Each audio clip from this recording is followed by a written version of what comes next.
let's say you drag in this display, it also drags in the display drivers and so on for you. And it does it generates all the code to plug these modules and instantiate objects that you can start working on. So, for example, I'm not going to screw up Einar's program, but you can do stuff now like, so LED is an object that you connected to it, and you can do stuff like green-blue swap. That's a nice one. That actually changes blue and green on the hardware because it did it wrong in the hardware. So you have to change it manually. But it can do stuff like turn on, turn off, right? So it's this is embedded electronics with autocomplete and IntelliSense. It's pretty straightforward stuff.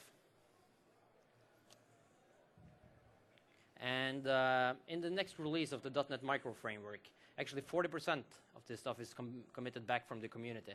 I think it's mostly the module vendors and so on, but Microsoft is actually accepting commits back into this framework. I haven't heard about a lot of other cases where they do that, probably because it's not very risky, probably, what people build with this. If the radio card breaks and so on, it's probably okay. So it's released under Apache licenses and Creative Commons licenses.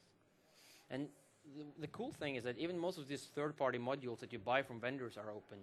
So you see you have GHL Electronics, MSR. These are different vendors. You find them on Codeplex, and you can just browse through, find the modules. And not only that, but even the hardware and the schematics are open source for most of this stuff. So most of these modules that I've connected here, I can download the schematics, and I could probably send them to Hong Kong and have them printed for me if I wanted to do that. So let's play. Okay, let's start playing.